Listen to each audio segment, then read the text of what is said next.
landscape of the near south side in the very near future. I've been over to that area, have a very nice view. And look at this view, although it's cloudy. Caitlin, you said yesterday was a sunshine day. Today is kind of the cloudy day. That's right. We're fighting with these clouds through the rest of the week, so I hope. Did you guys get a chance to soak up that sun? A little bit. I did, little actually. Bit, yeah. Good. Little winter walk. How about you? No, absolutely not. I was tired yesterday. Yeah, that's right. Yeah. Okay, well, today we've got the clouds in place. It is going to be a mild day, though, just like yesterday. Temperatures starting in the 30s, but ending in the 40s. Right now, satellite radar is quiet. We had a little bit of light rain earlier this morning, but right now, we're looking good in Chicagoland as far as precip goes. I do see a little bit of mixed precipitation there in Berrien County and southwestern Michigan. But for us, it's 34 degrees and cloudy at the lakefront, 34 at O'Hare and Midway, 38 in Joliet, 36 at LaSalle. Here's your day planner. Temperatures in the upper 30s at noon, 3 p.m., 40 degrees. Small chance for rain south of Chicago today, but our 3-day forecast, the continued potential for wet weather. Wednesday afternoon, scattered showers. 45 is our high, and then 46 on Thursday with the chance for some thunderstorms. A full check of your 7-day forecast is ahead. Okay, thank you very much, Caitlin. A woman who was charged 4 years ago with killing the man who fathered her baby may get the charges against her dropped. Our Saquon is live with the big development of the case expected to happen today. Good morning, Say. Good morning to you guys. Yeah, this case goes back to 2022 when Kashia Golden, who was pregnant at the time, fatally stabbed her then boyfriend during an argument that turned violent. Golden has been charged with first-degree murder in the death of her then boyfriend, Calvin Sidney. She was originally held on a $2 million bond. That amount was later dropped to $50,000, requiring Golden to pay $5,000 of it.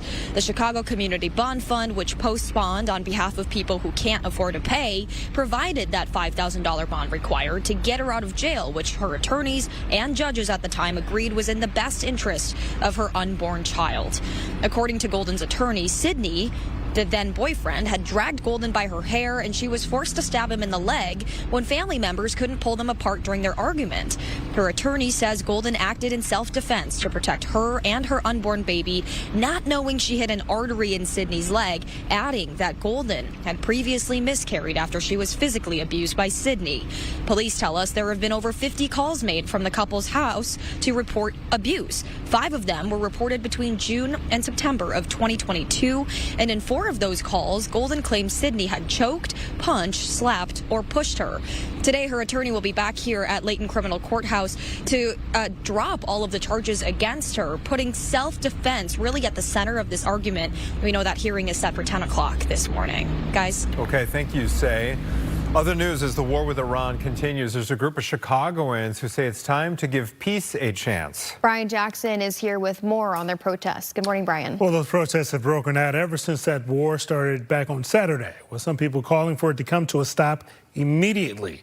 About 100 anti-war protesters gathered yesterday at Michigan Avenue in Ida B. Wells. They called the president's order reckless and say that they're the voices of the majority of Americans who oppose war and U.S. involvement in the Middle East. To use our collective power and break the cycle of forever wars that have already claimed over 500 lives in Iran, including over 80 school children. We are here today because we oppose the illegitimate war on Iran. And we represent the majority of this country who do. Today, we must say enough is enough, and we must condemn every single member of Congress and the Senate that is silent and therefore complicit with this illegal and illegitimate war.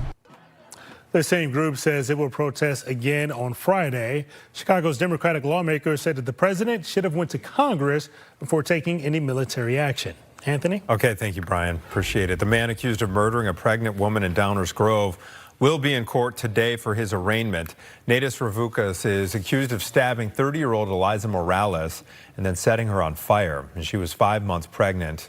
It stemmed from a sale on Facebook Marketplace. He will face first-degree murder charges, among other felonies. 2 people charged with killing a 10-year-old boy in Round Lake Beach are expected in court today. Police say Marco Pierce was found dead last month in a home. They say he was malnourished and had bruising. His mother, Dominique Servant, and her boyfriend, Joey Ruffin, are charged with first-degree murder. Aurora will hold a meeting this afternoon to hear from people about a proposed data center. An ordinance to put building data centers on hold in Aurora will expire at the end of this month. Aurora already has 4 of them. Amazon wants to add to that, but people are worried about the health and environmental impacts that the data centers can have. 8:04, and we hate reporting news like this. So far, 6 American service members have been killed since the war began. And the State Department is telling Americans in that region to leave ASAP, 14 different countries. Rebecca Castro is live this morning from the Capitol building in Washington. Rebecca, how much do we know about Iran's attack on the U.S. Embassy in Saudi Arabia? Yeah, this is something new this morning. Our understanding is that it was hit by 2 Iranian drones overnight, but the Saudi Arabian officials say that it sustained just minor damage, and we don't have reports of any casualties.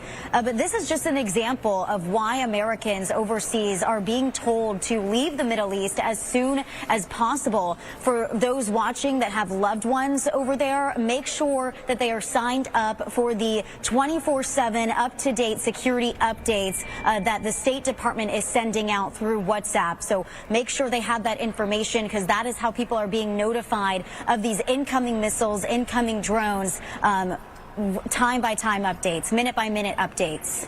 No kidding, and thank you, Rebecca, for keeping us updated. I also want to ask you about Israel's advancement into Lebanon. How likely will ground troops be pulled into the conflict, do you think? Right. So Israel does have troops on the ground in Lebanon right now. They shared this morning. They've sent a limited number of ground forces into southern Lebanon. And this is because we are seeing the Iranian's proxy groups start entering into this battle. Israel is targeting Hezbollah targets inside Lebanon right now. And Rebecca, both the White House and Israel have bristled at questions asking if this turns into a long-term, endless war like Afghanistan, like Iraq. What are both nations saying about that? Yeah, so Secretary Pete Hegseth was really clear about this in his press conference yesterday. He, served in Iraq himself, a war that a lot of Americans were against, one that people say was a forever unnecessary war. He said that this is not the same. He says that the mission is very clear. The U.S. is laser focused on taking out Iran's ballistic missiles and their nuclear capabilities. So from Secretary Hegseth to President Trump, we're hearing many administration officials kind of shoot down the idea that this is going to be a long-term effort. All right, Rebecca Castor live at the U.S. Capitol. Thank you so much for your time. Thank you for the updated information again. We'll continue to check in with you throughout the week. 8:07, the Chicago Fire are ready to score its biggest goal today. It will break ground on its new $750 million stadium in the neighborhood that hopes to be known as the 78th, and that's for Chicago's 78th neighborhood. The Fire are privately paying the cost of the stadium. It should be ready in about 2 years. Look at those beautiful renderings, and it's going to have that access to the south branch of the Chicago River. It's a really remarkable site that they're going to be developing that on. So hopefully that means great things for the south side of the city. And Caitlin, we are done with the rain for the time being. Is that right? For the time being, but it is cloudy outside, so it's not that great to look out your window. Kind of a dreary looking start. Yeah. But the temperatures are not terrible. We're in the 30s now, on our way to the 40s this afternoon. Satellite radar showing the clouds in place. But as Anthony mentioned, we are dry currently. We had some rain earlier this morning. That's why the pavement is probably still wet out there in a few spots. But the big picture showing most of the rain is missing Chicagoland to our south. Temperatures right now are ranging in the mid to upper 30s. It's 34 degrees at the lakefront, as well as Chicago Heights, 33 in Merrillville, as well as at Woodstock, 36 in Morris and Kankakee.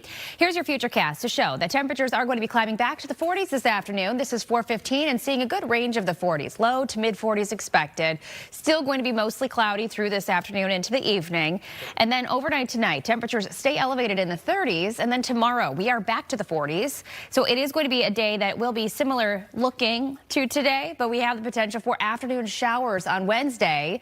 Heading on into the afternoon, you can see 2:45, 3 o'clock. We're seeing some yellow and orange shades indicating some heavier rain. Then we get into Wednesday evening, and temperatures are still holding on to the upper 30s and low 40s, and this will carry us through the early part of Thursday, where we still have some rain in the area. We are going to be dealing with rounds of wet weather for the rest of the week. even into Saturday morning. 7-day forecast, though, does show temperatures are climbing as well. So Friday, a high of 64, 62 expected Saturday, and then starting off next week with sunshine and 61. Back to you. Thank you, Caitlin. Okay, the question, are companies setting prices just for you based on your searches? Yeah, that's it's happening. That's Well, the how problem. Illinois says it will put a stop to it if they are doing it. Yeah, we're going to be doing an interview with a lawmaker leading that effort. And everyone knows you love your pet, especially scammers. They are targeting pet lovers. We're Evil. Going to talk about, yeah, this is an evil scheme. We will tell you what to look out for coming up, along with another weather report. As we go to break, here's a quick rundown of your 7-day forecast. Stay with us. What are you girls doing? We're doing all the heating, plumbing, and electric around here. All right, I know you girls know stuff, but let's leave it to our trusted local experts. Let's call Four Seasons. It's about time you figured it out. Whether it's heating, cooling, plumbing, electric, air duct cleaning, or generators, you can always trust Four Seasons. For all the right reasons, call it 664 Seasons.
Fisher and I approved this ad. All right, 8:13. Welcome back to Good Day Chicago. Here's a live look at the Grant Park here. You can see it's very cloudy today. We had our sunny day yesterday. Today, yes, you won't see the sun as much. Caitlin will give us a look at your forecast pretty soon. But first, here's a look at your top stories we're following. Yes, as the war with Iran enters day 4 now, Iranian drones have hit the U.S. Embassy in Saudi Arabia. Those drones only caused minor damage. The State Department now ordering Americans, though, to leave several Middle Eastern countries. Israel has also invaded southern Lebanon and seized land. Attorneys for a Chicago woman who was accused of killing her boyfriend will look to have her case dropped. Kashia Golden will be in court today. Back in 2022, Golden, who was pregnant at the time, stabbed her boyfriend Calvin Sidney during an argument that turned violent. He died from his injuries. Her lawyer says she acted in self-defense. The Democratic National Convention could be back in Chicago in 2028. The DNC says Chicago is a front-runner to once again host the convention in 2028 or 2032. Other cities on the short list here of finalists: Atlanta, Boston, Denver, and Philadelphia. All right, Caitlin, what do we got cooking for our Tuesday weather situation? It's cloudy out there, very gray start, which you can see behind me. Yesterday, we were glowing outside, but today it is going to look quite a bit different. Temperature-wise, though, very similar to where we were yesterday. So let's start off looking at satellite and radar, the big picture, where most of the rain is missing us to the south today. We had some light rain earlier this morning, and right now we definitely still have mostly cloudy to completely cloudy skies. Taking a closer look at our radar, I'm not seeing anything happening in Chicagoland. If you see some wet weather right now, it would be so light that it's not even showing up on our radar. Temperatures are ranging in the 30s. Right now, it's 34 degrees at the lakefront and in Gary as well as O'Hare, 36 in Aurora and in Morris and Kankakee. Today, highs will be right around 43 degrees with a north-northeast breeze around 5 miles per hour. Tonight, dropping down to about 33, mostly cloudy skies. And then tomorrow, temperatures back to the mid-40s with a chance for afternoon rain. But our 7-day forecast does have those temperatures climbing nicely at the end of the week. So tomorrow, again, 45 chance for rain in the afternoon. Thursday, we could start off with rain, a few thunderstorms possible as well. 46 degrees as our high. And then Friday, that's when we're back to the 60s. So 64 degrees on Friday. Feeling good, just not going to look so good. The clouds, that chance for rain and storms is back to end the week. And then this weekend, there's a chance for rain early Saturday, then we dry out with the low 60s expected Saturday through Monday. Back to you. All right, Caitlin, thank you very much. Well, this is a pricing tactic that is widespread when you shop online. Talking about companies using your personal data, your search history, even your mouse movements to charge you the highest possible amount they can get away with. This is called algorithmic pricing. And now Illinois lawmakers are pushing back on behalf of consumers. State Rep Evadina Delgado is among them, and she joins us this morning to tell us how. Evadina, thank you for being here. Let me start off by asking you this. It's called House Bill 4544. What does it actually do? So it essentially requires any businesses that are using algorithmic pricing to disclose that to folks who are using those sites and shopping. Okay. How is it bad for, I kind of ran through the basics of this, but how is it bad for consumers, this algorithmic pricing? So when businesses use algorithmic pricing to set your prices, consumers don't have all the information they need to make good decisions. So when you're a good consumer, you spend time researching, you spend time looking up different prices for things that you want to purchase. But if that pricing process is hidden, that means that consumers lose their ability to shop around and find the best deal. And we think that sunlight is a cost control measure. And so when companies have to be honest about how they're pricing, that means that purchasers and consumers are in a better position to make good decisions. That really does make sense. So you can at least see behind the curtain a little bit if this measure passes, correct? That's correct. And there are enforcement pieces associated with this as well. So we would give the Attorney General, who is our Chief Consumer Protection Officer, the ability to go after companies who don't follow these rules. Let's see. Would you say that this is a widespread practice? Like I'm thinking of when I book an airline ticket, for example. I'm always wondering, oh no, I don't want to like leave the page and come back to the page. But how widespread is this? Yes, I think a lot of companies are starting to do this now, and you'll see it in places other than online purchases. You'll see it in grocery stores as well. You'll see it in big box stores, trying to gather information about the folks that are the consumers that are purchasing these things. But yeah, just like with anything else, if you're buying a big ticket item, like for example, buying a television, you're doing some research, you're trying to figure out where can I find the best price. And a lot of these retailers, particularly online retailers, are gathering data about the people who are shopping and trying to find ways to elicit the largest price, the highest price that they could get, so that they can boost their own profits. One more question. Is there any roadmap for this? Because I'm just wondering if, this goes into effect, companies kind of rethink how they're using this and how they're presenting themselves to the public, and if it is actually going to have the effect where they say, hey, you know what, we're going to play it straight here, we're at least going to disclose this, or we're not going to do it at all to affect these consumers. Yeah, so we've seen a couple of laws go into effect already. New York, I know, has passed a law that has laid out restrictions on how companies can use algorithmic pricing. So I think a lot of companies are starting to see that we're catching up to them, and we are wanting to regulate this in the best way possible for consumers to make it the safest way that a consumer can go out and make purchases. What, any idea on what aesthetically it would actually look like if we're on our computer and we go to a site? Would there be a little alert like you are being tracked? Like, how would that work? Yes, I think that is exactly right. So if you are shopping, that the company would then have to disclose to you that they are using algorithmic pricing to make pricing decisions. And so that would be possibly a pop-up on your screen. It could be signage in a brick and mortar store, just a way to alert the consumer that algorithmic pricing is part of how the company is making pricing decisions. All right. So what is next? I know there's a pair of bills that are teaming up to get this done. What's the status and next steps before we let you go? Of course. So I'm working with my colleagues.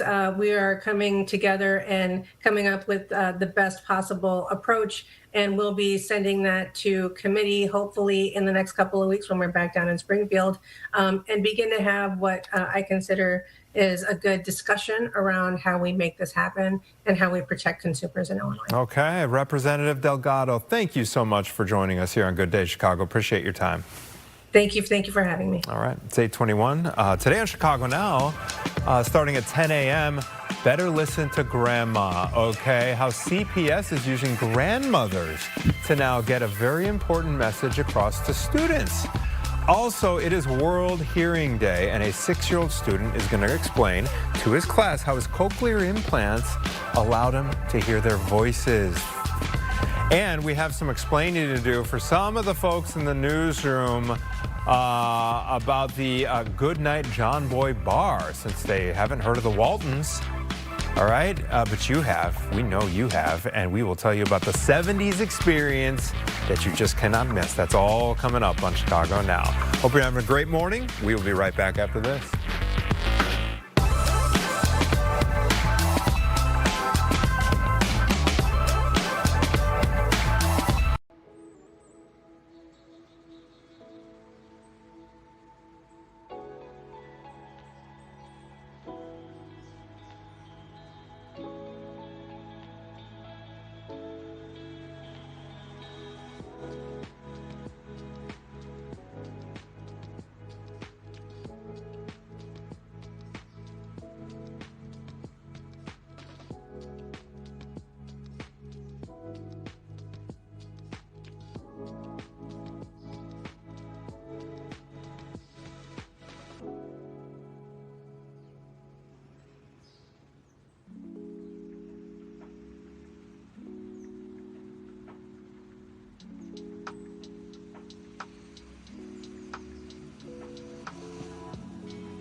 responsible for the content of this ad.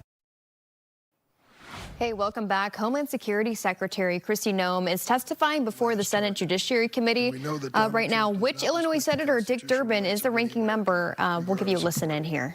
Secretary Noem, this is the first time we met. I've been on this committee for more than 2 decades. I worked with every one of your predecessors of both political parties. I tried to meet with you before and after your confirmation, but you refused every request. I want to be clear, and you should know this. No official on this side of the rostrum or the other is above the law. You have no right to deploy immigrant agents as a paramilitary force in American cities. You swore an oath to uphold the Constitution. You have an obligation to answer questions posed by the member of this committee so that meaningful accountability can begin for the terror we are witnessing in America every day. Would you please stand to be sworn? Do you affirm the testimony you're about to give before the committee will be the truth, the whole truth, and nothing but the truth, so help you God? Thank you for that positive response. You please go ahead and give your opening statement. You should be ashamed of yourself. I'm a former female. Okay. Well. Female employees cities responding to disasters, not ICE. You should be ashamed of yourself. Your staff say abolish ICE. Your staff say abolish ICE. Your staff say abolish ICE. You may proceed. Thank you, Mr. Chairman, and thank you to the ranking member, Senator Durbin, as well, and the distinguished members of this committee. I appreciate the opportunity to be with all of you today and talk about the important matters and work that the Department of Homeland Security does every single day. The Department of Homeland Security. Hey, could maybe pull the microphone closer to you, please? Okay. And the red light is on? Yep, it is. Okay, proceed. The Department of Homeland Security was established in the aftermath of 9/11, one of the darkest days in our nation's history. That resulted in the death of nearly 3,000 Americans. The mission of the Department of Homeland Security at that time was just as critical as it is today. We protect our American people, we prevent acts of terrorism, and we defend our homeland. Every action that the Department of Homeland Security takes is guided by that mission and by that responsibility. Thanks to President Trump's leadership and the hard work of the men and women of DHS, our department has delivered historic results and has made our communities safer. Since the start of President Trump's second term, daily encounters along the southwest border declined by 96% compared to the Biden administration's daily average. We've reached the lowest levels ever recorded in U.S. Customs and Border Protection's history. In President Trump's first year, total Border Patrol apprehensions along the southwest border were less than the average of a single month under the Biden administration. For 10 straight months, the Border Patrol has released 0 illegal aliens into the interior of the United States. And in President Trump's historic first year back in office, nearly 3 million illegal aliens have left the United States as a result of the administration's enforcement efforts from following the law. That includes 2.2 million that have voluntarily left and returned back to their home countries, and more than 675,000 detainments and deportations. A majority of the aliens that were arrested by Immigration and Customs Enforcement have a criminal record and have been charged with or convicted of secondary crimes in addition to their initial crime of being in the United States illegally. During this period, ICE has arrested over 1,500 known and suspected terrorists, more than 7,700 known gang members, many of them that were allowed to come into this country under the Biden administration. We have also reached the lowest murder rate in the last 125 years since that data was tracked. Under President Biden, more than 450,000 unaccompanied alien children. All right, again, you're listening into Homeland Security Secretary Kristi Noem, who's testifying right now before the Senate Judiciary Committee to examine DHS. You heard that interruption to start. You also saw Illinois Senator Dick Durbin there, who is the ranking member of that committee. We'll keep an eye on this, and we'll keep you updated throughout the show this morning and online as well. All right, switching gears here, 8:30. You will do anything for your pets, right? All right, well, scammers course, they're hot to it too. On Chicago Live, we talk with someone who tells you how to avoid getting scammed.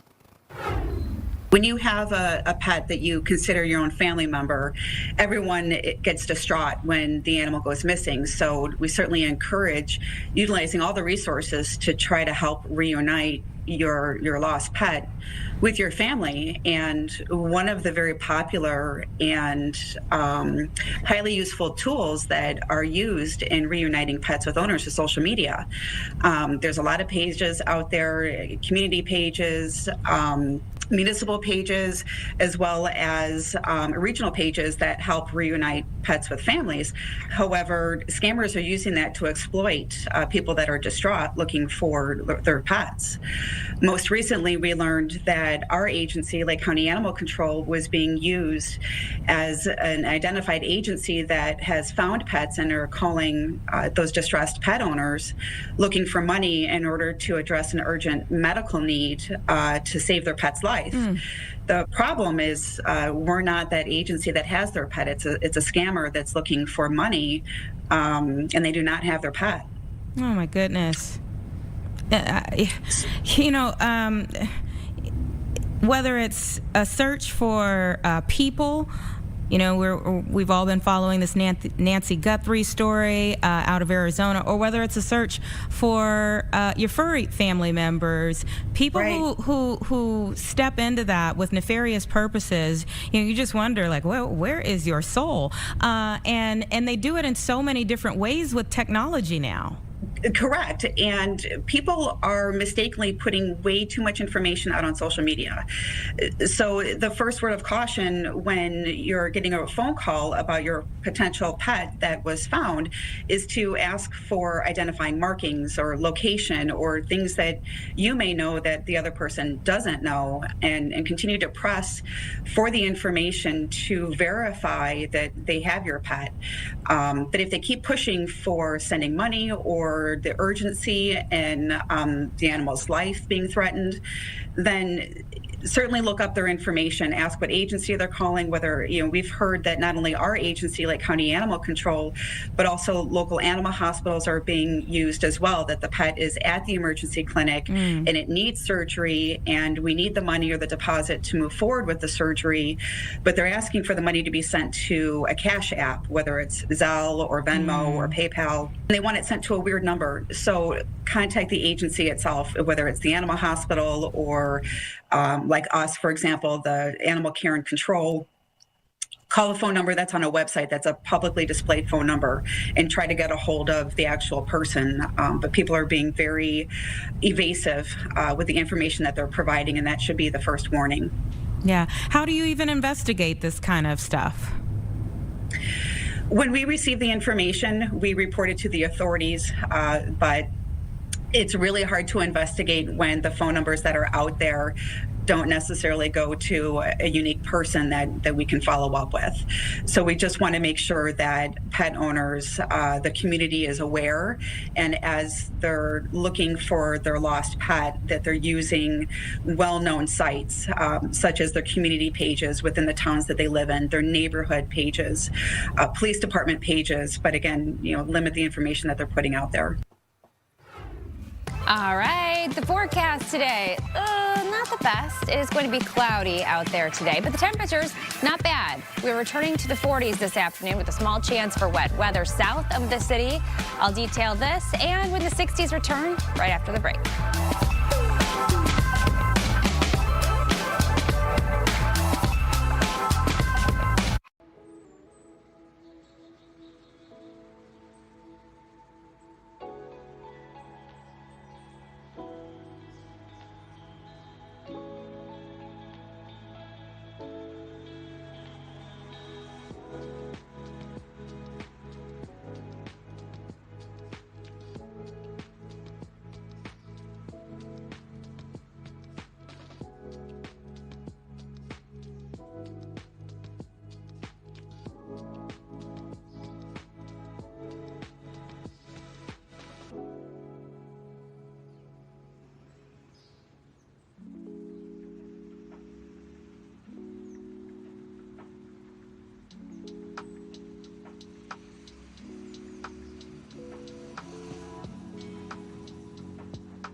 Okay, the stock market has just opened here in the U.S. and you can see global markets have not been great today because of the Iran war. Oil prices continue to rise, so it is trading at nearly down, just over 800 down today. We'll check in with the rest of our business headlines a little bit later in the morning. The full videos of the depositions of Bill and Hillary Clinton about Jeffrey Epstein have been released. There's about 4 hours of video with this, and there are moments of anger from the Clintons. Brian Jackson is here with more. The House Oversight Committee questioned the Clintons last week, but the full video was not released until just yesterday. The Clintons were questioned separately. The former president said that he broke off contact with Epstein before he was ever convicted of soliciting prostitution from a minor. He said that he did fly on Epstein's private jet to charity functions, but he didn't see any clues about what Epstein was doing. I don't know who that is. But he's also asking in the pool area whether other individuals. I don't know who that is. Okay, so you don't know? No, and then there were other people in the pool. Okay, so do you remember, were they under 18? Would you know? The former Secretary of State was pressed by members about what she knew, and at times she reacted angrily to some of the questions. She got up and left when Congresswoman Lauren Boebert of Colorado sent a photo of the closed session to a Republican influencer who in turn posted it. I'm done with this. If you guys are doing that, I am done. You can hold me in contempt from now until the cows come home. This is just typical behavior. You will go off the record. Oh, for heaven's sake. So I would like to understand how that's permissible. Before the hearing was... It doesn't matter. We all are abiding by the same rules. I will take that down. Yeah, So well... I would like to take a break at this moment. Yeah, I'd like to have I'm a conversation done for now. At one point, it appeared that the former president mentioned Governor J.B. Pritzker and his wife were on Epstein's plane.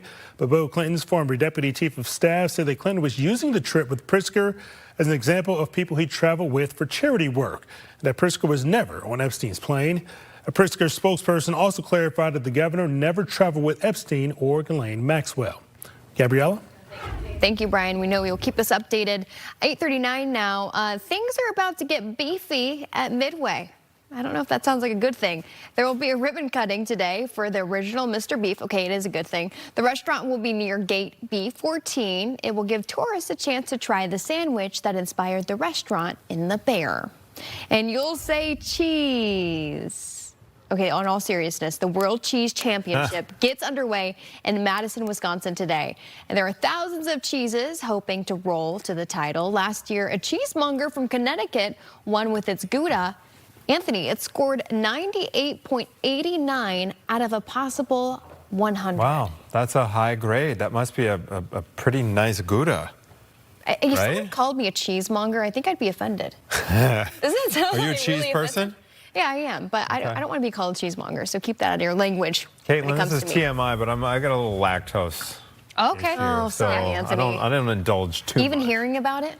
I can hear about it. Okay, I hope. Yeah. What about pizza? We're safe, Caitlin. Pizza, you know what? There's these things called Lactaid that you can. They're pills. So I will do the Lactaid pill and then Oh, so you just go drug it in on the before you have exactly. pizza.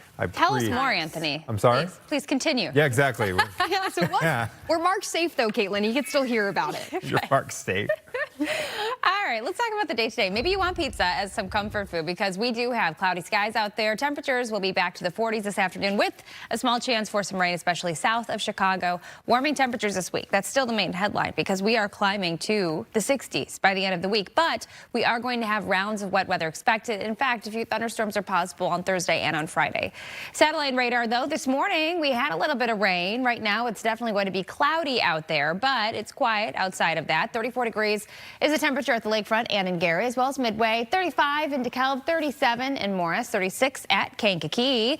Our day planner has the upper 30s still holding on by lunchtime. By 3 o'clock, that's when we're seeing 40. So the temperatures, they aren't budging much from now through this afternoon, even into tonight and tomorrow, back to the 40s. So we're in the 30s and 40s, really. Looking at our futurecast, though, let's take you through the rest of your day. So again, we are going to be fighting with this cloud cover even into the afternoon hours. 3:30, it's quiet outside of the clouds, but our model is actually breaking apart the cloud cover by this evening. And then tomorrow, it is going to be another day similar to today with the chance for scattered rain in the afternoon. Temperatures back to the 40s on your Wednesday. You can see here we are heading on into Wednesday evening, scattered rain around. And then even Wednesday night into Thursday, we have the potential for rain that could be slowing down your commute over the next couple of days. So just stay tuned to the forecast. We'll keep you in the loop. It is 8:41. Keep it right here.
Hard as you do. Welcome back. Data centers have become one of the hot topics of 2026 already, and they're creating new problems suburbs really have never had to think about before. Brett Bugansky takes a look. From Hobart. If you go forward with this data center, you're going to get a mass exodus. To Naperville. You'll hear today loud and clear over and over that your constituents do not want a data center in this location. To Lisle, to Aurora, to Yorkville.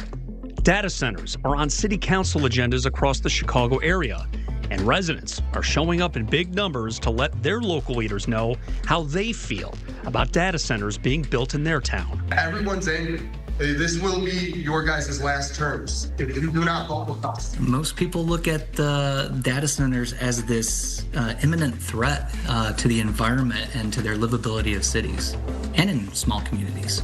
Dr. Tommy Zekaruski is an adjunct environmental engineering professor at the Illinois Institute of Technology.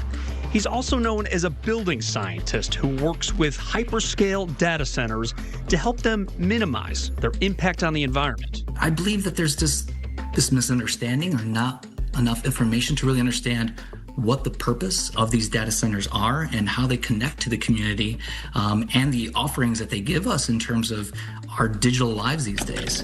He says one misunderstanding is this: whenever you click or swipe or stream, that information is usually being stored in the cloud, and the cloud isn't where you probably think it is. What most people don't understand, that data center is the cloud. The cloud is something that we use to describe that data center. It's sort of like a metaphor for the internet.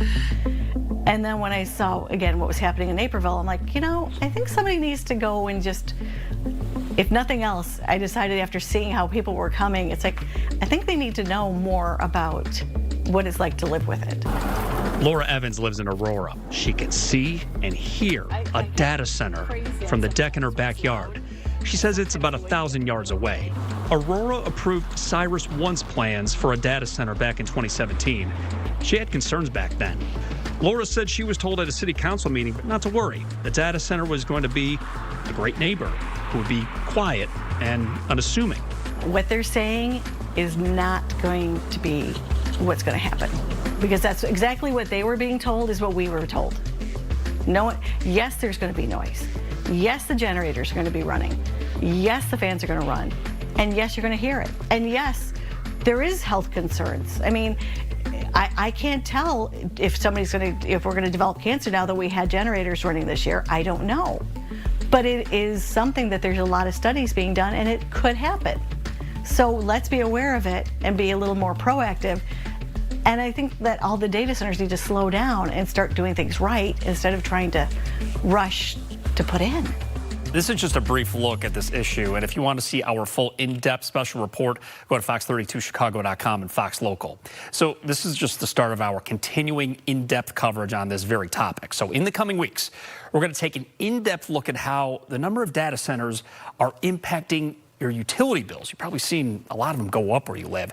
We're also going to show you how it's impacting the environment and what's being done to make data centers more environmentally friendly and more accountable. Brett Bagansky, Fox Chicago. And I really encourage you to follow that series on our website, fox32chicago.com. All right, 8:48. Jake is learning about crypto this morning. Hey, Jake.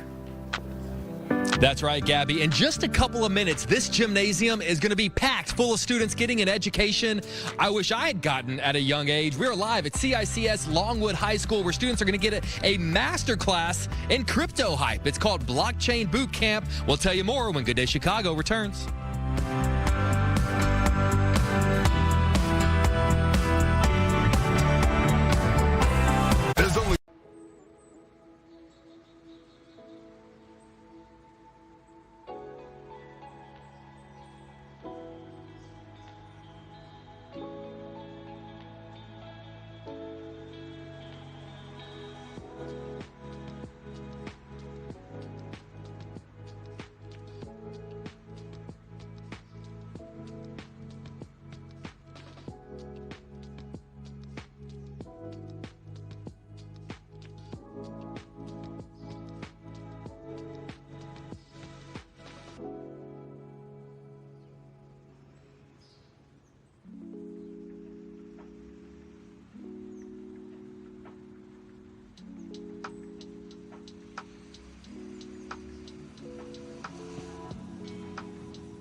4, 5, and 9 on Fox 32 Chicago. All right, welcome back. Homeland Security Secretary Kristi Noem testifying before the Senate Judiciary Committee. You see Illinois Senator Dick Durbin there, who's kind of quizzing her right now. He's a ranking member of that committee. Take a listen. Over 65 to 70% of the individuals that are detained today have those crimes on their record, besides the crime of being in this country illegally. Going to back that up with some information for me? Absolutely, I will. I certainly hope you will. How does taking a father from a child dying of cancer qualify? Where would that be? Is that a violent crime? I don't know what you're speaking or referencing I'll tell you exactly what I'm speaking of. Ruben Torres, 2 weeks ago, buried his daughter Ophelia.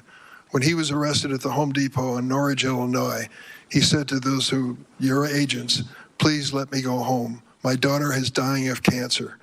I would like to be with her in her last days of her life. They said no. They arrested him and deported him for 2 weeks. Finally, he returned for a court hearing.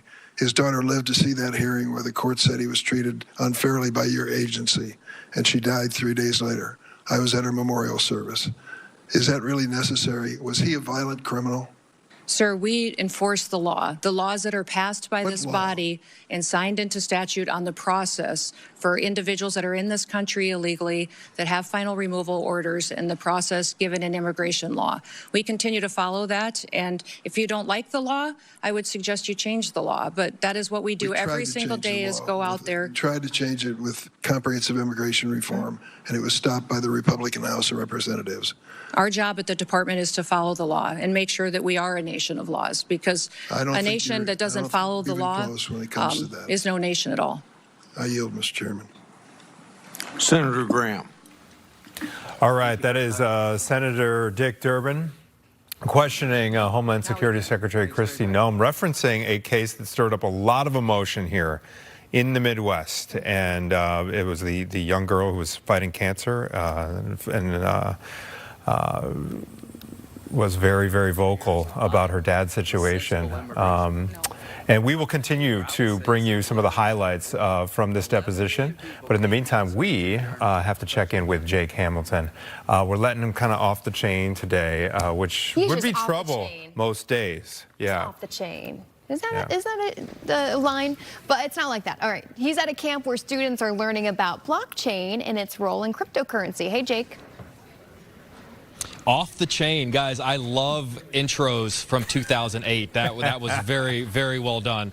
All right, guys. I don't know about you, but a lot of things when it comes to crypto, I wish someone had told me about it whenever I was younger, and that's what we're doing out here. We are live at CICS Longwood High School, where these amazing students behind me, they're going to get kind of a master class in all things crypto hype. It's called Blockchain Boot Camp. We're going to talk to my man, Mike, who is the head of AI with Teach for America. Mike, good to see you. Good morning, my friend. Hey, thanks for having me. I'm happy to be here. Of course. So tell me, these students are about to have an education that I wish I had when I was their age. Tell people what's happening out here today. I mean, I'm with you. I wish somebody would have told me, like, hey, put all of your money and resources in a Bitcoin when I was younger.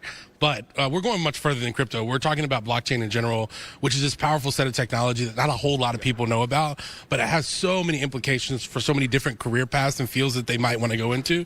So we're going to expose them to it, keep it interactive, engaging, and fun, and hopefully hook them into a new career path. Love that, Mike. That's awesome. All right, I want to talk with one of the amazing students who's actually going to be taking a part in this today. Kamari, come on over. Kamari's my new best friend. Kamari, this sounds like it's going to be amazing today. What have they told you? What can you expect that's going to be happening out here? I'm kind of new to it myself. I was kind of told that it was just going to be crypto, so that's what I'm really interested in right now, because I know that's what our economic is headed into. Yeah. Now, that's going to be great. As someone at your age, you're starting to hear a lot about crypto, but having someone sit down and explain it to you is going to be incredibly valuable, not just for you today, but probably for you in 10, 20 years. Yeah, I believe that. So, especially since now that I'm being introduced to it, I'm probably going to put my stuff into it. Can I call you when this is over to get some tips? Because everything where I have is under a mattress right now. Oh.